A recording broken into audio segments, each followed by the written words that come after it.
السلام علیکم 10 کلاس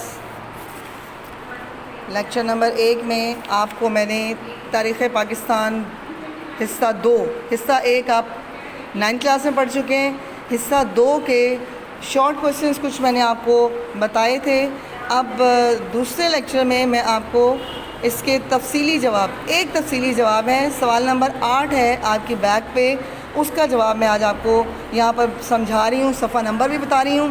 سوال ہے آپ کا، نوٹ ہے، یہ 2 نوٹ لکھنے۔ ایک ہے وزیر اعظم ذوالفقار علی بھٹو کے دور میں صنعتوں کا قومیانہ، اور اس کے لیے آپ نے پہلے دیکھ لیں، نوٹ کر لیں۔ اس کے جواب کے لیے کتاب کا صفحہ نمبر ہے 2 اور 3۔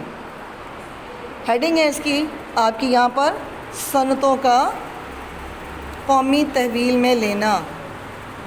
صنعتوں کا قومی تحویل میں لینا، یہ آپ کا سوال نمبر 8 کا پہلا حصہ ہے۔ دوسرا حصہ ہے، نوٹ ہے یہ۔ پہلے حصے میں آپ کو بعد میں بتاتی ہوں کیونکہ وہ اگلے پیجز میں ہے۔ دوسرا ہے آپ کا جہاد افغانستان، یہ آپ کا آئے گا صفحہ نمبر 15 پر، جہاد افغانستان۔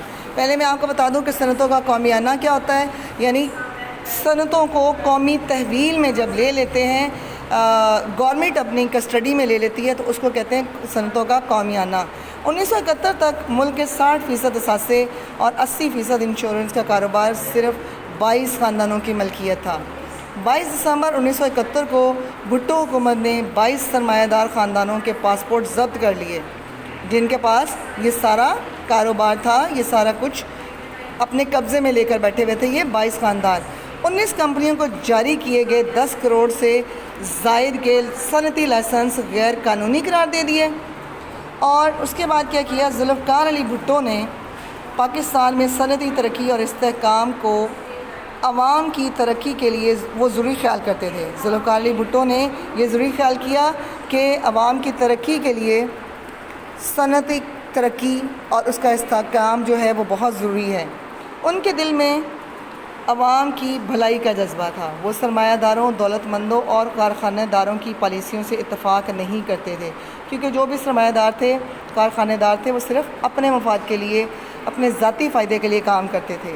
عوام کو ان کی ناانصافی سے نجات دلانے کے لیے، کن کی ناانصافی؟ جو صنعت کار، جو سرمایہ دار پاکستان کی دولت پر، اس کے کارخانوں پر، اس کی ساری کمپنیوں پر قابض تھے، اس سے نجات دلانے کے لیے ذوالفقار علی بھٹو نے 2 جنوری 1972 کو ایک آرڈیننس جاری کیا، جس کے تحت 10 بڑی صنعتوں کو سرکاری کنٹرول میں لینے کا اعلان کر دیا۔ اور ان میں کون کون سی صنعتیں تھیں جن کو تحویل میں لیا؟ قومی تحویل میں لی گئی صنعتوں کے نام درج ذیل ہیں۔ کون کون سے ہیں؟ یہ آپ کو ایک شارٹ کویسچن بھی میں نے کروایا ہے۔ نمبر 1 ہے پرزے جوڑ کر گاڑیاں بنانے کی صنعت، پرزے جوڑ کر گاڑیاں بنانے کی صنعت، بھاری اور بنیادی کیمیکل کی صنعت، بنیادی ضروریات کا سامان بنانے کی صنعت، اور فولاد سازی اور لوہے کی صنعت، بھاری مشینری کی صنعت، پیٹرو کیمیکلز کی صنعت، سیمنٹ کی صنعت، مفاد عامہ کی سروسز کے تحت آنے والی صنعت، ٹریکٹر پلانٹ تیار کرنے کی صنعت، اور بھاری سامان برائے بجلی کی صنعت۔ یہاں پہ آپ کو کچھ تصاویر بھی دی گئی ہیں آپ کے صفحہ نمبر 3 پر۔